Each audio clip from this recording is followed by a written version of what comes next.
We're going live. And wait for it.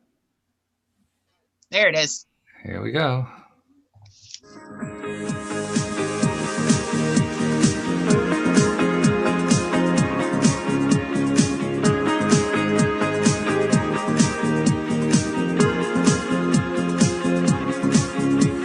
Welcome to LOA Today. I'm Walt Thiessen here with Alyx King. Today is Tuesday, September the 17th, 2019. It is 4 p.m. in New York. That's 1 p.m. Los Angeles time. And that makes it 9 p.m. in London, 5 a.m. in Tokyo, and 6 a.m. in Sydney, Australia. Wherever you are in the world, thank you for joining us for another episode of LOA Today, your daily dose of happy. And I'm actually still checking my settings here to make sure everything looks good, but I think it looks good. Can you hear everything okay, Alyx? I mean, Yes, I can. So we're in good shape. We're good. I mean, comparing to some of the other stuff that I've been dealing with today, that's a nice, relatively easy problem to solve, and it's already solved. So there we go. So how you doing? You got? I think you have more purple in your hair. I'm not sure how you accomplished that. Nope. Maybe lighting is different. I mean, literally, you're showing more purple than last time. Well, I did charge the batteries in my podcast lights, so that's probably what it is. Yeah, that'll do it. I have to charge them every other day. It's rechargeable batteries are a scam. I'm just telling you. Okay, you heard it here first. Rechargeable batteries are a scam. Okay. But then it's like, if I don't use them, I'm buying batteries like every other day. So what are you going to do? Not worry about it. I need podcast lights that plug in. That's what I need. Don't worry, be happy. That's my philosophy. Facts. So anyway, I don't really have a topic in mind for today, but I figure something will come up. Oh, she's raising her hand, folks. This usually means that she has something to say. What do you have? Alyx always comes prepared. So she comes prepared. I was watching this weekend. Was it this weekend or yesterday? Yesterday was the roast of Alec Baldwin. So I figured. Was he tasty? No, I'm sorry.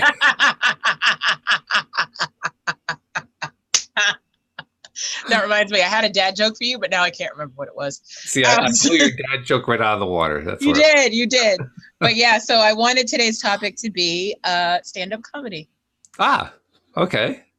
All right, that's good. And actually, as with anything else in life, stand-up comedy is a part of life, and so therefore it has a law of attraction component to it. Especially when you're vibrating kind of low and you're trying to raise your vibration.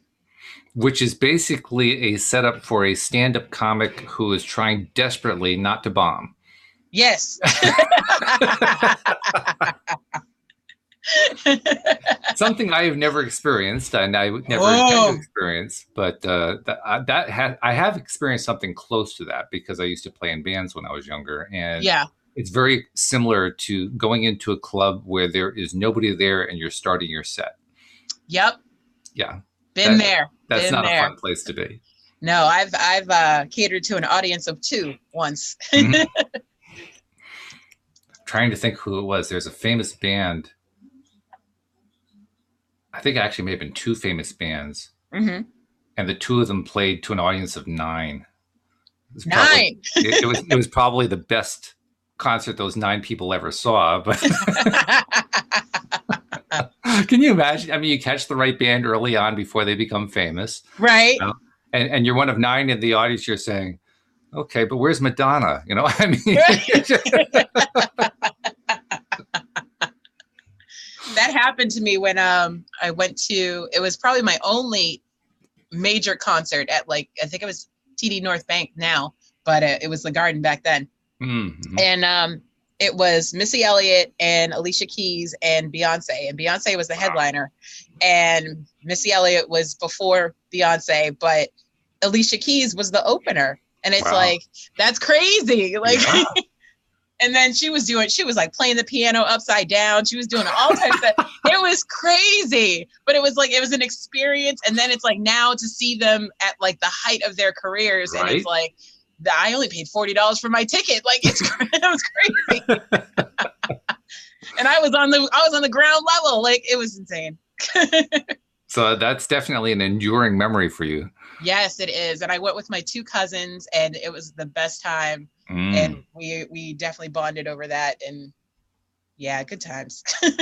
Very good. Yeah. Yeah. So there's an example. I mean, when Alicia was up there, if anytime that you're playing the piano upside down, it means, among other things, you're trying to get your energy up. Yeah, And you're trying to definitely. get the audience, what audience you have, you're trying to get their energy up too. Yep. Yep. How did she Definitely. do? She was amazing. I was blown away. I was like, is this really happening? Like she's literally laying on the piano, playing backwards. Yeah. And I was like, what is happening right now? I was like, oh, she's talented, talented. I was like, who's this chick now? Right. Now I know who she is. I don't think you'll forget who she is now. Never, never. I was like, you guys ever heard of Alicia Keys? She's kind of, I like her songs. Let's look her up when we leave. At the time, it was more along the lines of keys. Is that like with opening your car? I can't remember. And I did do that. I was like, oh, because she plays the piano. I get it. Keys. Oh, yes, of course. It all clicks now. And I'm like screaming it in my cousin's ear. I was like, Keys, get it? Alicia Keys, you get it? It's like, yes, Alyx, we get it. This chick. So tell me about your experience playing to an audience of very small numbers with no energy level. Oh, they had an energy level. People always have an energy level when I'm in the room. I bring the energy. And that was one of the things that the one of the audience members was actually a critic who was is that Jeffrey? No, it's actually Nathan saying nice show. Oh, hi, Nathan. Nathan's a friend of mine. So I think he did text me that he was watching, but I was already on screen, so I couldn't look at it. Anyways, so yeah, one of the audience members was a critic for a local newspaper. And so, but I didn't know that. So I just did my regular act, and they basically said that, you know, she knows how to entice the audience, whether it be one or a million. And she knows how to engage her, because I was very lazy, and we both know I'm bad at math. So when they tell you have 5 minutes, and this is early in my career. So I was like, well, here's what's going to happen. You guys are going to let me know when I've hit 4 minutes. And that, so I had the audience like keep the clock for me. And that's how I kept them engaged. So yeah, so that was like my trick. And I was like, where's my time at? No, good. All right, we can keep going. Very good. Yeah. Yeah. Because the audience involvement is huge. There's no doubt. If you're trying to raise the energy level, you got to have the audience with you. Audience participation is key. And I learned that I think probably my second show, I learned that. And yeah, it's kind of on the job training. And which is basically how I live my life. Like everything I do is on the job training. Hairdressing, on the job training. Stand-up comedy, on the job training. Apparently writing a scripted series, on the job training. Just haven't quite figured out what you're training for yet. But other than that, you got a good. I'm training for life, the different aspects of my life. So, you know, I'm in my 30s now. So now I'm a scripted writer, and that's what's happening. So do you have your degree yet? No, I'm sorry. I have my degree in everything. In everything, okay. I'm magical like that. I create my own degrees. So when we both have had experience then of playing to a dead audience and trying to bring it alive, kind of like Frankenstein's monster. And it often feels like that too, because you apply the electric charge to the two terminals, and either everybody is shocked awake or else they're shocked to death, one or the other. It's a fine line. It's a very fine line. It's a little bit terrifying when they get shocked to life too. Yeah, a little bit. You know, because all of a sudden the energy just jumped up in front of you and they're all focused on you. Yeah, and it's like, I used to have this one friend who would come to all my shows, and he's Italian, and he's very, talks with his hands and all that type of, he's very Italian. And so whenever I would make him laugh, no matter how many times he's heard the jokes, he would bang his fist on the table as he was laughing. And I was like, calm down. It was not that funny, but it made the audience go, okay, this must be funnier than we think. We're not getting something because this guy over here. Well, there probably were some people in the audience who were saying, oh, that's her shill. Right. Yeah, so it got to the point where I was like, all right, butts, calm down. Like, really? You've heard the joke 15 times. It's not that serious. Yeah, right. The first short times were good. After Yeah, that, you know. yeah, exactly. I was like, okay, it's disturbing now. Stop it. Time to take your medicine. Okay. Seriously. So what role do you think the law of attraction plays in getting your energy up like that? Like you say, when you walk into a room or onto the set of a podcast or whatever else, you Mhm. bring the energy up immediately. But has it always been true for you, or did you have to work to learn to do that? In other words, is that something you have to attract, or does it just kind of follow you? Like you never really had to give it any thought. I never gave it any thought. It just always brought it with me, I guess. So you had a really high level of confidence that you'd attract something like that. I've always been told, I think from the age of 7, I went to a hair salon and they were about to do my hair. And I specifically asked for a certain hairstyle. Like I already knew what I wanted. Mm-hmm. And one of the hairdressers says, your daughter's very self-aware. And I was like, it stuck with me for some reason. Like I didn't know what it meant back then. I was like, I'm going home. I'm gonna look this up because right? This sounds really cool, and it sounds like something I can put on my resume. So, at 7 years old, I was that much. I was a lot. And at 7.5 years old, once you'd found out what self-aware was, you were yeah. Every time somebody was like, "So, what's your personality?" Like, well, I'm very self-aware. Mm-hmm. Or when someone was like, "Oh, she talks too much," I'm self-aware. Kind of covers a lot, doesn't it? It does. It's a spectrum. Yeah, it's a quite a complete phrase. You can use it in almost any, and it really doesn't have a negative stigma of any kind attached to it, does it?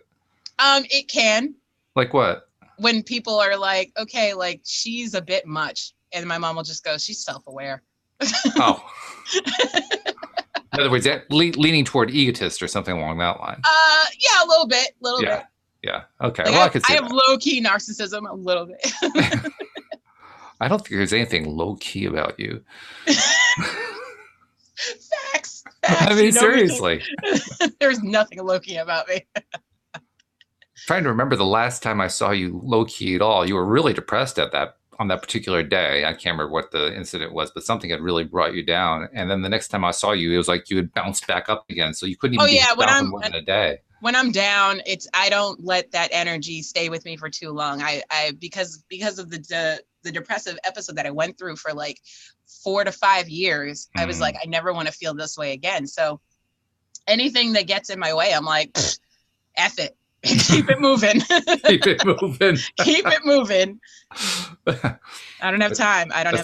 That's the bus philosophy. Don't worry. Another bus is coming. No big deal. Exactly. Yeah. That's good. That's a good way to do it. So, okay. Well, this is your topic. So what did you have in mind? Where are the law of attraction connectors on this? Law of attraction connectors. Okay. So it for me, it connects with relationships with really? Other people. Because I was talking to someone the other day and they didn't know my personality just yet. And it was via text. So you know how we always say you can't judge a conversation via text or how things come across because you can't hear people's tones. You may put LOL, but they may not think it's funny, So, and I'm savage with my jokes. We know this. Yes. So, and blunt. Blunt, yes. So I come across quite harsh at first. And then you get to know when you realize, oh, it's just Alyx. It's just not that bad. And so I had said something and they were like, oh, that was kind of harsh. And I was like, sorry, that's me. Self-aware. Self-aware, right. Do you have your own hashtag? I'm curious. I have all the hashtags. But is there like is there Alyx self-aware, hashtag Alyx self-aware or something like that? You know what? I have so many t-shirts that need to be made with hashtags. I don't even know where to start, but self-aware is definitely one of them. I would start with that and I turn it into a hashtag for sure. Yep. Yes, I'm definitely going to. Yeah. Make it part of your signature on your text messages or something, You know what? I'm changing my email from Mystical Magical Day to hashtag self-aware. Okay. Yeah. The die has been cast. So when something changes in my life, it's usually because Walt said so. So let me get this straight. We are now in blame and victim mode, and you're going to be blaming me whenever it comes out not right because I'm the one who did it? At least 2 days a week. I don't know how to tell you this, but that's not going to work. Dang it! If I can't get away with anything that I say, Why should I let you get away with it? Facts. I mean, factuals. Fair is fair here, Yeah, right? I wouldn't let you get away with that either. All Absolutely. right, good point. Touche. Yeah. All right. Okay, so relationships play a role, and talk about the relationship aspect of being on stage. I think you kind of started to when you talked about bringing the audience energy up, but talk about it some more because I think it's a good analogy. Whenever you're talking about trying to attract anything, law of attraction, Yeah. relationship kind of bubbles up to the top. It's like one of the first things that people think of. So let's start there. How do you do it when you're doing stand up? We're doing anything funny, really. Well, see, that's the thing. You don't try to be funny on purpose. It's just you either have it naturally or you don't. And if I see an opening, I'm going for it, whether it's low hanging fruit or not. But yeah, when in friendships, so it comes in handy, especially in friendships when like your friends are kind of low and you're like, you gotta be like, well, I didn't like that dude anyway. So I'm like, let me tell you about his snaggletooth and double eyebrow situation. And so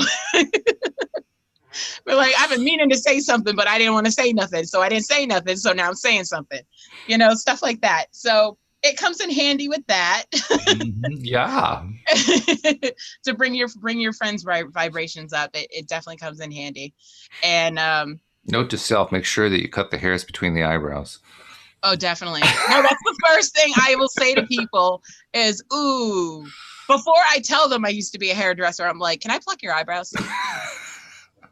No offense, but they're supposed to be two. I'm just saying.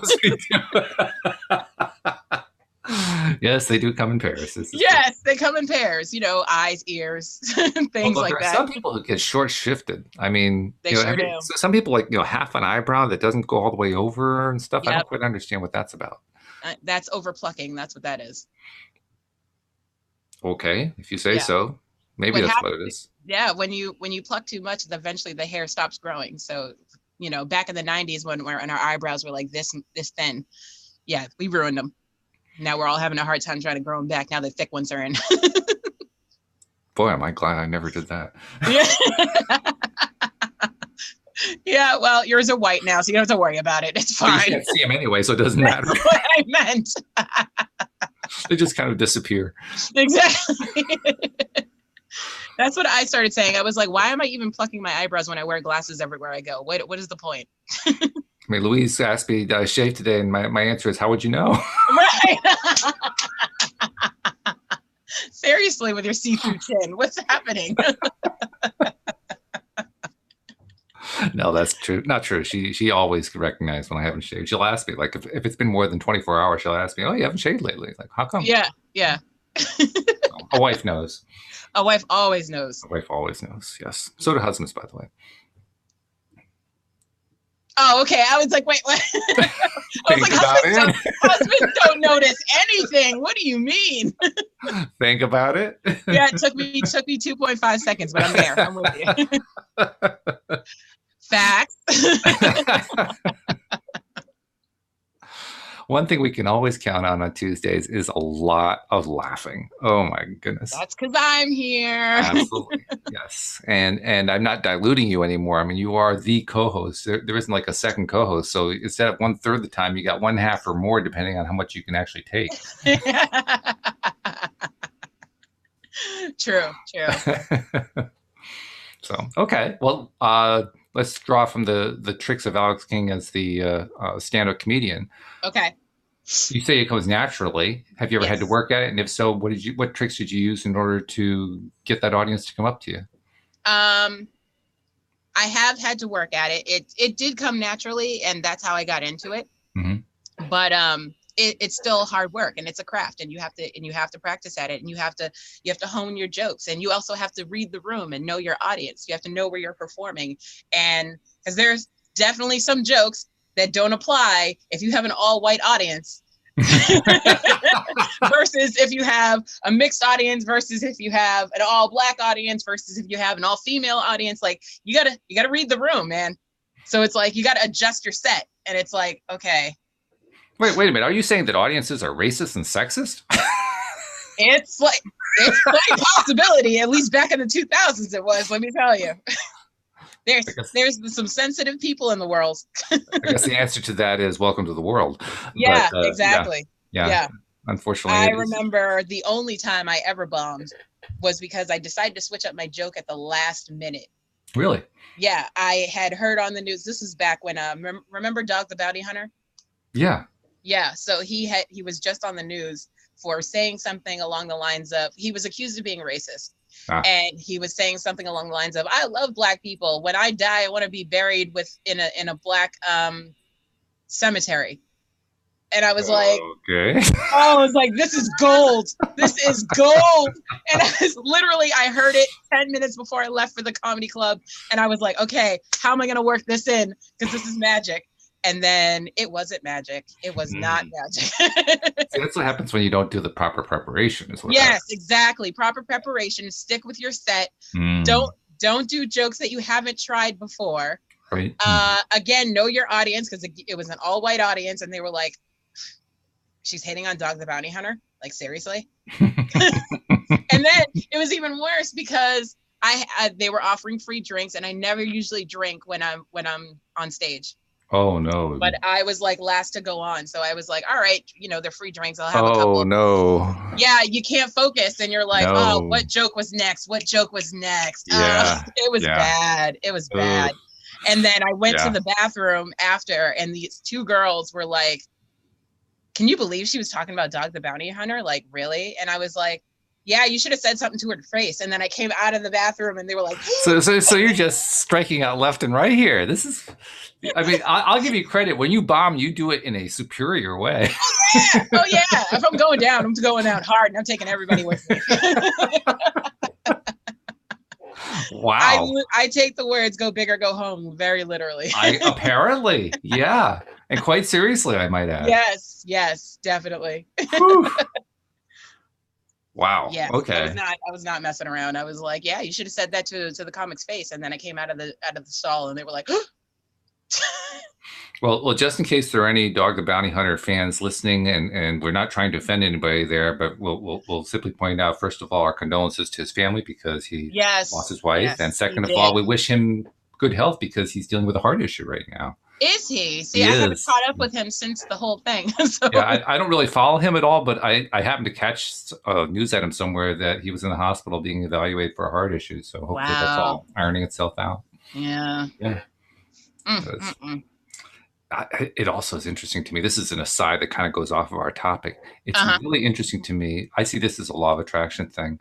How when one person in a relationship dies, how so often the other person dies soon afterward. Broken heart syndrome. Yeah. Yeah. It's just amazing how often that happens. And I don't know if that's going to happen in his case. I mean, hopefully he'll decide to recover and feel good and live a long, happy life continuing. But you never know, because the pattern shows up over and over and over again. It does. I've seen it, and I hate to say it on Grey's Anatomy because that's my only medical background. But yeah, people, I'm basically a surgeon at this point. Yes, Louise. Yes, that is the show. Anyways, so actually, it's doctor shows in general. I mean, that's how she learns stuff, so that if we actually have to be sitting in front of a doctor or sitting in a hospital, she's explained to me, well, this is what this is for. That's what that's for. They hate that. They hate that. Because I went to the doctors once, and I was like, listen, it's not a muscle issue. I don't need a muscle relaxer. It's definitely a bone issue. And they were like, I'm sorry, what's your medical background? Yes, right. And I don't want to say Grey's Anatomy, but at the same time, like I was just like, it's my body. I know what's wrong. Like, I'm just telling you. Well, it does raise the question, what were you asking for their opinion for? Well, I needed the referral to get the shots.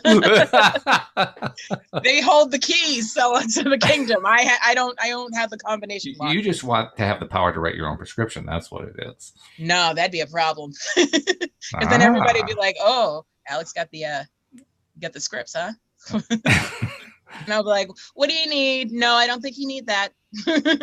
So I guess there is some value then to have them have their medical expertise and to have them follow their own path to resolving the issue instead of taking your advice.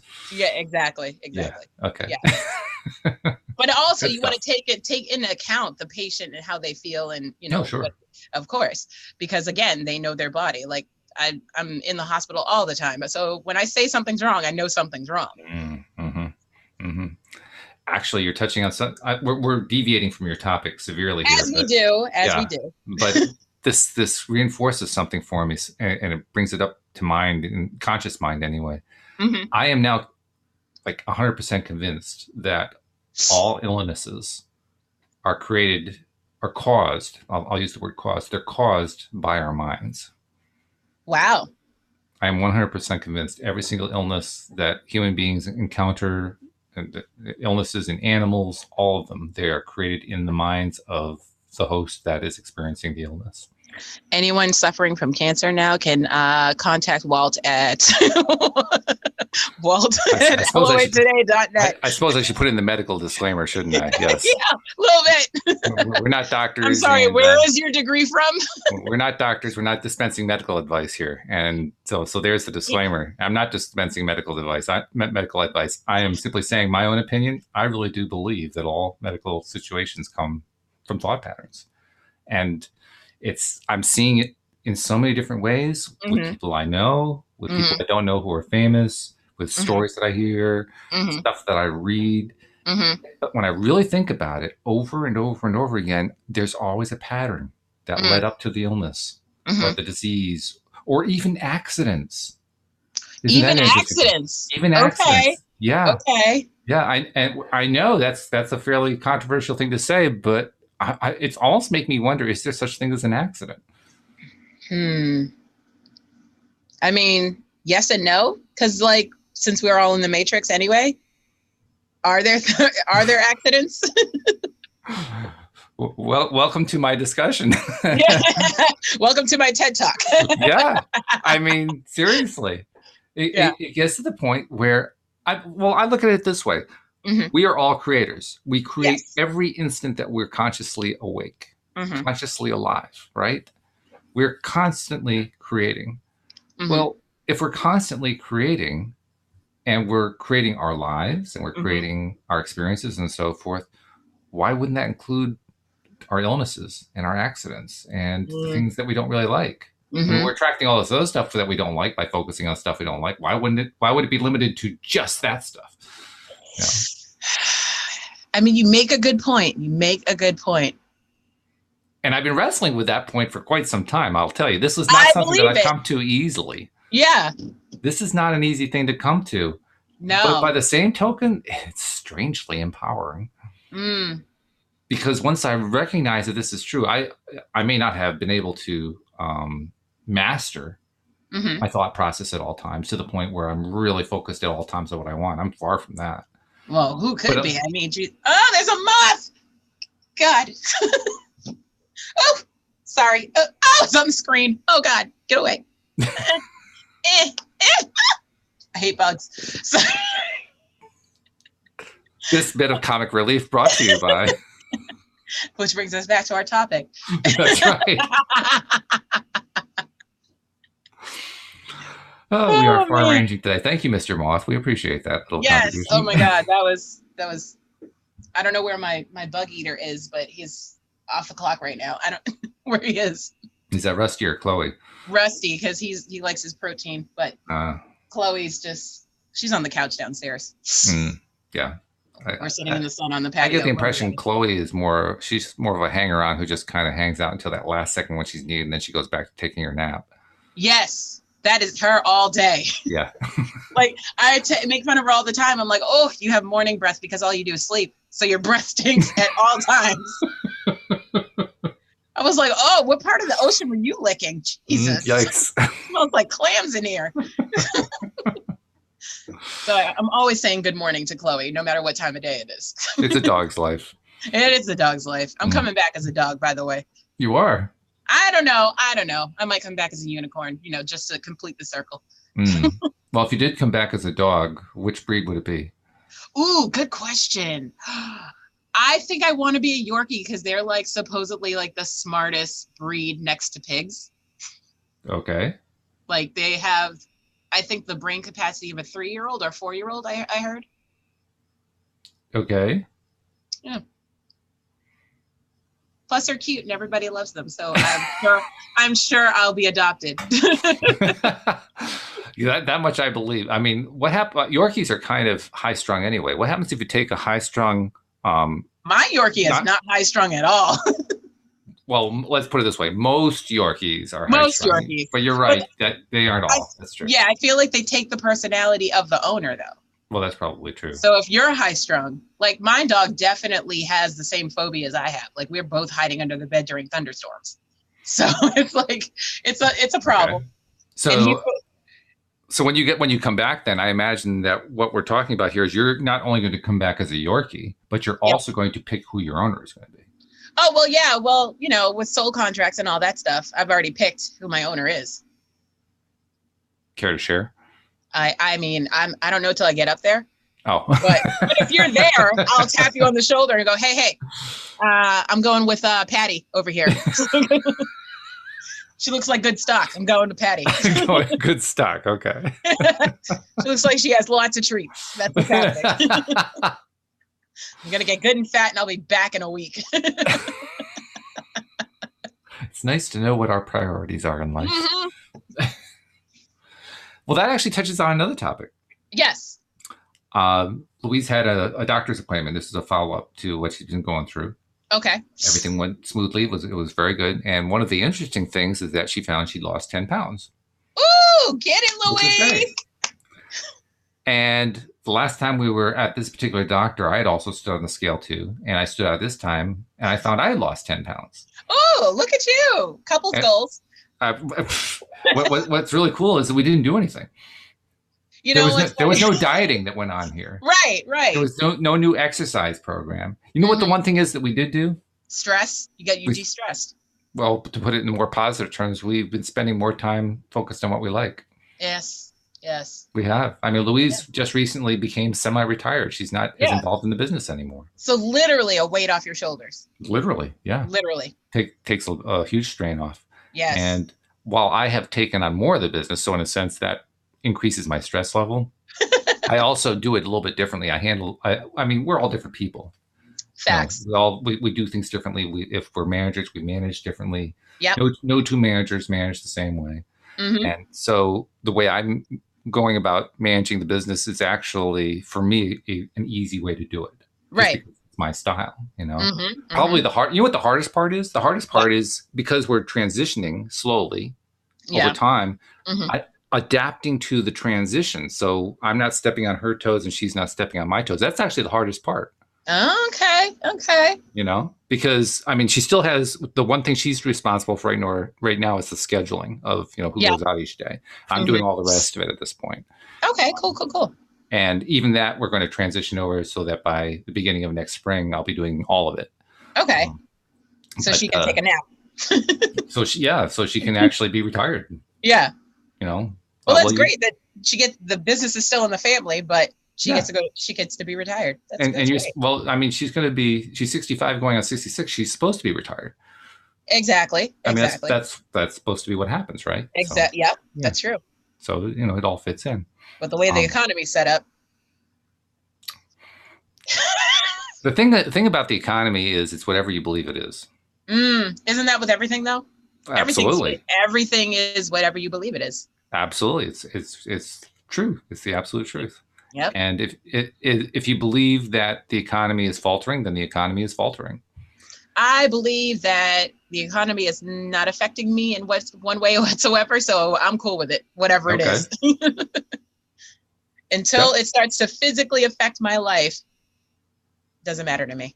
Well, what if it does physically affect your life? Oh, well, then I have to say something. I'm going to be knocking on Trump's door or whoever's in office at that point and be like, excuse me. We have a problem. I got this in the mail and it's a problem.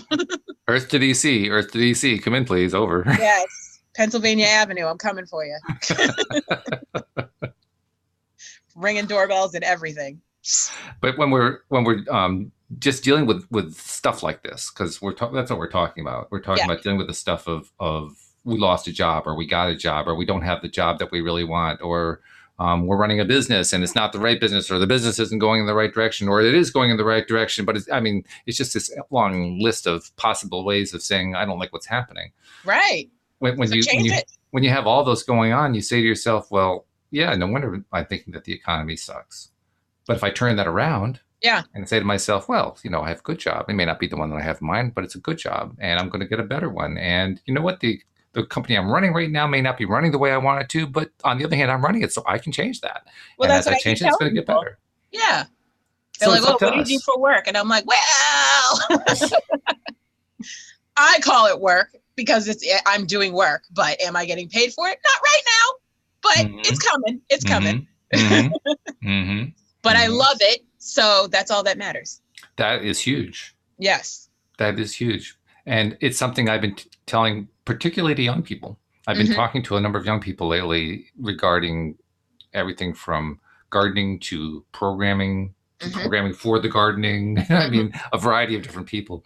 And all of them, I've been telling them. We even did this with, where were we? I think it was when we were on the Cape. Just after we visited you, we went to Chatham, and one of the shops that we went into, Louise. Oh, yeah. You ran into that girl that was going to college or something. That's right. Something. Yeah. Yeah. And it told her the same thing, that essentially go for what you love, don't go for the money. Yes. And inevitably, I've learned now to follow it up with, I know that's not what you hear all the time today. And they all shake their heads. Yes, I agree with you. That is not what I hear all the time. But that's what I keep telling people. And I really believe it. Well, that's how I was raised. I believe that's what makes things work. Yeah. That's why I've loved every job I've ever had. Because that's how my mother raised me. She was like, no, don't do it for the money. Don't look for the highest price, highest paying job. Just do what you want to do. And if you don't like it, have a backup plan. And by the way, if you're going for the highest pay in the job that you're looking for, bear in mind there's only one person at the top. Everybody else comes in second place with that kind of thinking. Facts. Unless you're starting your own company. Even then. Even then, you're the one at the top. Well, even then, there's always somebody else running a company that's bigger. Unless you're Google. Even then. Who's bigger than Google? They're still growing. They haven't been discovered yet. Okay. It's like those who said, well, Walmart will never get beaten out. Well, Walmart got to being Walmart by beating out a whole bunch of others. And then came Amazon. And it's going to happen to Walmart. And it's going to happen to Amazon. It happens to companies. Yeah, that's true. I mean, Jeff Bezos, who runs Amazon, totally has a hand on that. Yeah. He has a total handle on it because he said, I don't remember the exact quote, but it was something like, every great company has a lifespan of about 35 years, including Amazon, he said. Wow. What am I going to do when Amazon disappears? He's forecasting that somebody else is going to beat out Amazon at some point. I have to admire his honesty. I agree. I have to agree with that. Yeah. Yeah. And he's right. It will happen that way. So there's always going to be somebody bigger. The question isn't whether or not you're at the top. The question is, how are you doing? Yeah, because MySpace thought they were on top, and then Facebook came out of nowhere. Yeah, that pretty much destroyed MySpace. And then Instagram, and then it just keeps going. Snapchat, it's just. Does MySpace even exist anymore? It does. Does it really? But no, not really. Nobody's using it. It's like a shell of its former self. It is. It is. Yeah, it's kind of sad, really. A little bit to see something in your lifetime fade away. Like when they got rid of AOL Messenger, I was like, oh, my childhood hurts. My childhood hurts. Because that was like the thing when the internet was first came out. It was like, okay, I get home from school and then you sign on to chat rooms, you start making friends in England and all kinds of stuff. Well, think of it this way. There's a whole new generation of people who have no idea what the phrase "you got mail" means. Exactly. Oh, and how exciting that was. It was like, ooh. But no one will know. No one will know. I mean, if any of them ever see the old Tom Hanks and Meg Ryan movie, they won't know what it's about. Right over their heads. Over their heads. It's kind of like telling them about telephones that you have to dial. Yes. Or telephones with the little spinny dial thing. Yeah, the rotary phones. Oh my God. Yeah. See, I didn't even know the name of it. Rotary phones. Yeah. I think I saw. I think it was a survey. It was a survey or a test or something like that, where Generation Z kids were presented with a rotary dial telephone, and they had no idea what to do with it. I saw one that with this father who presented his kids with a cassette tape. And they were like pressing the holes. They were Pressing the holes, right. they were like, how does it work? They were looking through the holes. They were like, so what does it do? How does it work? Right. Then they pulled the tape out. And I was like, oh God, I broke it. get him a pencil. Get him a pencil. And then it felt funny because after that I saw a meme that had the cassette tape and a pencil, and they were like, if nobody knows what this means, they're too young for you. That's good. The rule of thumb. I like that. Yeah. That's very good. Yeah. Set your boundaries. Okay. Anything younger than this, I'm not interested in. Go away. Yep. I mean, for me, it's anybody who doesn't know what a vinyl record is. So, I mean,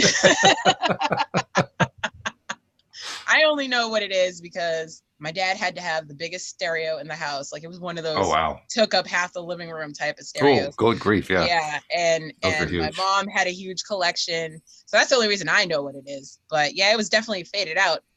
I do understand that roughly 10 to 15 years ago, vinyl had a resurgence. No, it's having a resurgence now. Even now, it's still going on. Okay. Yeah. Mm-hmm. Which is interesting. And I guess it's because of the imperfections of vinyl. It makes the performance sound more real. Yes. Especially when you have live concerts that are on vinyl. Oh, the realness. Oh my God. Yeah, you haven't had all of the life edited out of it, as happens nowadays with the studios. Yeah, I notice when I'm downloading music, I like the live versions better. Because I don't know if it's a reaction with the audience or just, I don't know. I just feel like I'm at the concert. It just feels better. It feels more real. Yeah. I mean, it feels like you're actually hearing them. Yeah, exactly. Which is odd when you consider that about 50 years ago, when a band appeared on TV or radio, they would play the actual recorded song and the band would lip sync to it. Yeah. Well, some people still do that, especially like if they have a lot of dancing in their routines. They definitely lip sync because, singing and dancing is a lot. Yeah, there's really not anybody who's been able to do it since Gene Kelly, and they'll tell you just how old I am.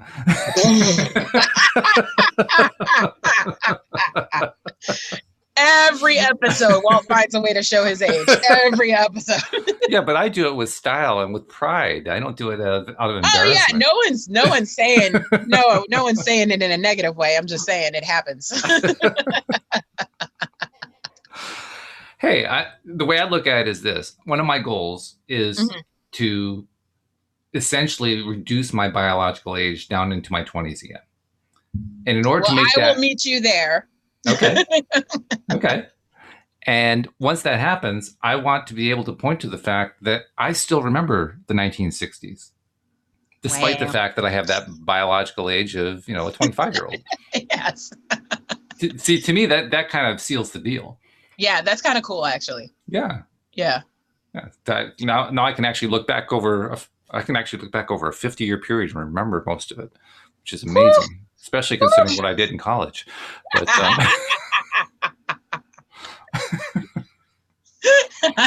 there is a little segment that's missing, but other than that, yeah, it's a little spotty back then. A little spotty, yeah, just a bit.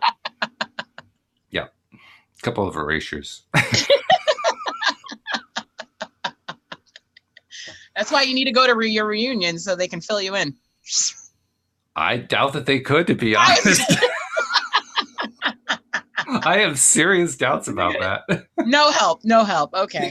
The biggest problem would be, people showing up at the reunion and saying, "Did I know you?" Right. Especially at the high school reunions is a little safer, but college reunions is so much bigger. It's too much. I mean, for some of us, it's a question of trying to remember. Let's see, which school did I go to? Oh, yeah. I remember now. I can see the diploma on the wall. That's how I know. Oh, my God. So what was the topic today? Comedy and how it raises your vibration. Oh, that's what it is. Of course. Yes. So as we've been doing the whole time. I guess we're doing pretty well then. We are, because for the last 45 minutes, everybody's vibrations have been raised. Unless comedy, you're not a subscriber. Oh, you mean we should be encouraging people to subscribe? I think so. Oh, I hadn't thought of that. Oh, Well, then let's do it. okay. So, if you have the moment, please take your phone, your device, and go to LOA Today right now, and you will get not only a subscription, but this beautiful. No, that's too over the top. I know. Sorry. You're killing me. You're killing me, Smalls. You're killing me. Wouldn't it be great if we did our promos like that every day? You know. Oh my God. I think people would log off. I think I would log off. Oh my God. The goddamn moth. Sorry. The moth is back. The moth was on my drink. I'm not okay with that. Woo, I almost had a meltdown. So now that we've done the silly promo, let's do the real promo. Yes. Okay. The real promo is we really do want people to become subscribers, despite what they're seeing here. It really is a good show. I guess that's not really the best promo, is it? No, despite what you're seeing. No, seriously, it does get better, really. Yes. No, I think actually anybody who's listening to this point, they really do like what's going on. So that's the good news. But yeah, become a subscriber. And the good news, actually, the really good news, Alyx, is that most of the people who listen are subscribers. Yes, they are. Which is fabulous. And we love it. Thank you. And we love every one of them. And that's really, it's terrific. It's actually humbling for me. Oh. I mean, to think we've got hundreds of people who listen to us. I think, dang. Yeah. Wow. I mean, I know. That's a responsibility. It is a responsibility. Wow. Okay. So thank you guys. But for the other 10%, we want you to join the crazy crew too. And in order to do that, you go to loatoday.net, and the instructions are right at the top of the page on how to become a subscriber. It takes about a minute. And then when you're done, you can also go to YouTube, where they can also subscribe to us and watch what we're creating as we're creating it, in addition to listening to it. I mean, you actually get the video with the audio. That's the nice thing about YouTube. That's the best part. Yeah. So, have you seen me? How can anyone miss the purple hair? Is the question. I'm saying though, purple and blue, and it's got tonality to it and everything. Yes, mermaid hair. Hello, mermaid hair. Yes, and it works. It works great. So, anyway, tell people how they can subscribe on YouTube. That's your job. Okay, well, when you go to YouTube, you look for us at LOA Today Podcast Videos, and then you hit the subscribe button. And once you hit the subscribe button, next to the subscribe button, there's a little silver bell. And when you hit the little silver bell, click always, so you will always be notified when we go live. Silver bells. Oh, no, wait a minute. That's a little bit. It's not Christmas yet. But thank you for explaining that so cogently and so beautifully. And hopefully there may be people who are listening new, and maybe they are subscribing right now. And that kind of gives me a warm feeling. As they should. In fact, one of the nice things I will say about YouTube, as opposed to, say, Google Play or the Apple podcast software or whatever, is YouTube will let you know every time you have a new subscriber. Ooh. Does it tell you who they are? They are. Yeah, it tells you what the screen name is of the person. Oh, we should how many followers they have. We should go and say thank you personally to everybody. Sure. Okay. Let's make you want to be a volunteer member of the welcome committee? I mean, I do everything else. What else do you need from me? You're not saying that you're overworked, are you? No, I'll never overworked. Okay, good. As long as you're doing what you love, as we said before, I love every minute of it. So yeah, absolutely. I think we should do that. But I love the fact that every single time that we do an episode, at least one person signs up as a new subscriber on YouTube. And that doesn't count what's happening in the others that we just don't see. Right, on Apple iTunes or Google Play or, Pandora or whatever else. We just don't see it when somebody's subscribing there. So it's fun. It's fun to see that people are. I have a question. Is there a way that when someone subscribes on YouTube that we could send them a personal thank you video? Sure. We have to have the video to send them, but yeah. Well, I don't mind doing the videos for the people that subscribe. Okay. Well, yeah, let's do that. I'm trying to think what's the easiest. I mean, probably the thing to do. I wish there was a way that we could actually join accounts so that you could see what I see on the account. Right. It's not like Facebook where you can just add me as an admin. That would be great. Yeah. Yeah, it would be. That would solve the issue right there. Yeah. So note to Google, please add admin capabilities to YouTube because it will make our lives much easier and enable you to sell more advertising, which is what you're all about anyway. So hello. Yes. I believe in appealing to the higher standards of the person I'm talking to. Just and in Google's case, that's selling the advertising. Yes. Which doesn't say much for what their lower standards are. But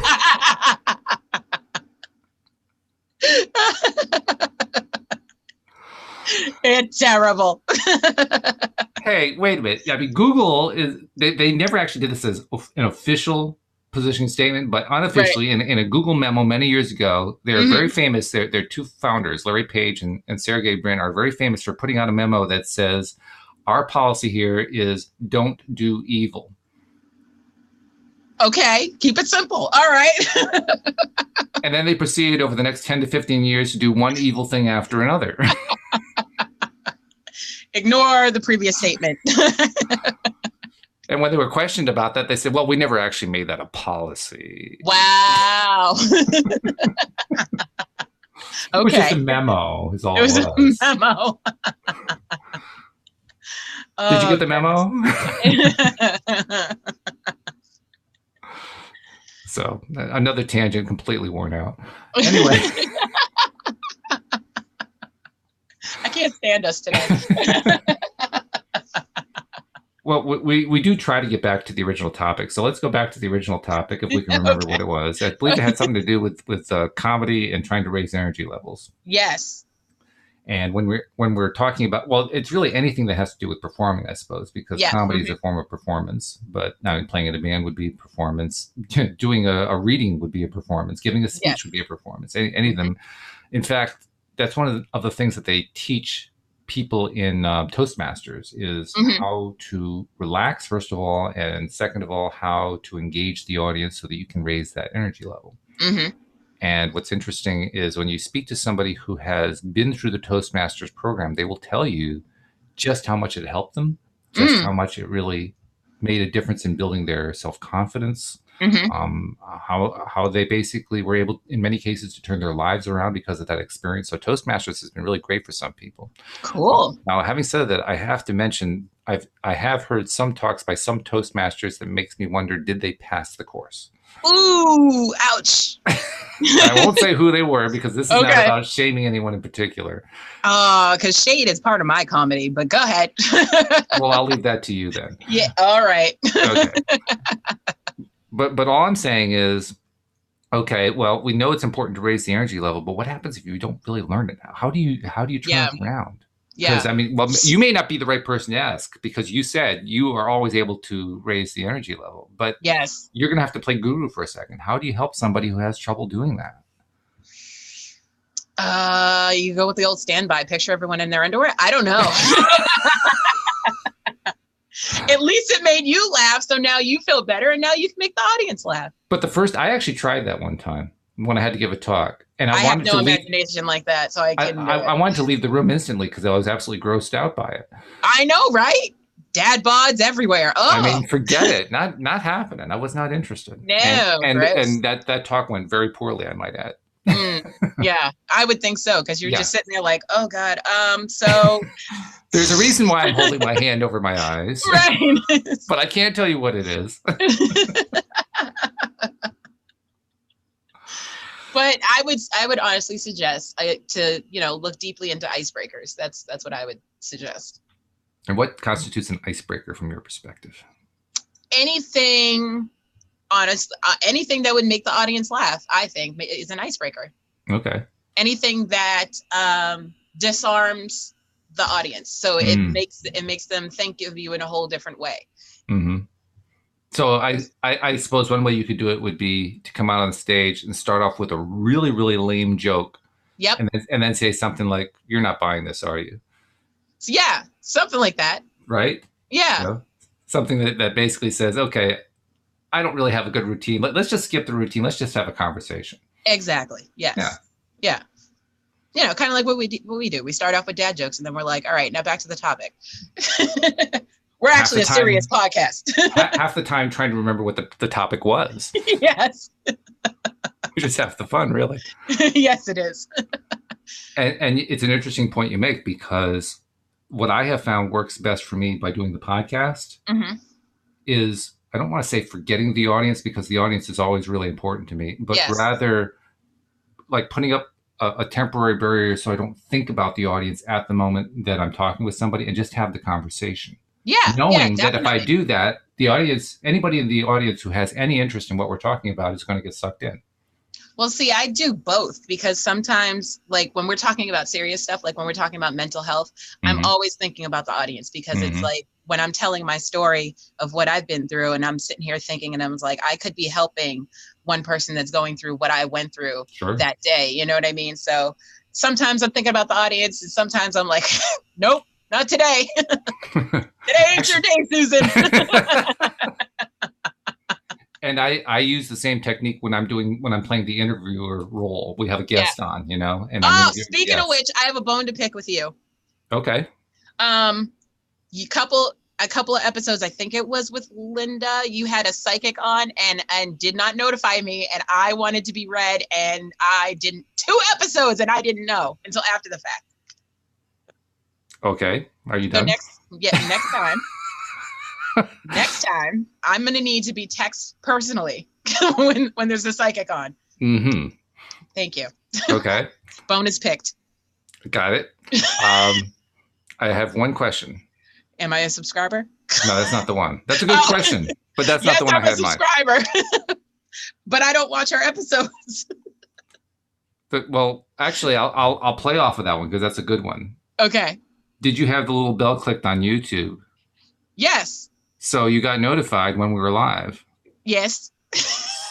So you didn't show up when you knew we were live. But I didn't know what the episode was about. It said Friday afternoon law of attraction with psychic medium Cheryl Murphy. That probably should have given you a clue. See, when it shows up on my phone, it just says LOA today is live. It doesn't give me the whole thing. So I don't know what the episode is about. I'm just like, yeah. It's That's 4 like o'clock. saying I have to put the first 4 words into the first 4 words of the text message. Otherwise, you won't read the text message.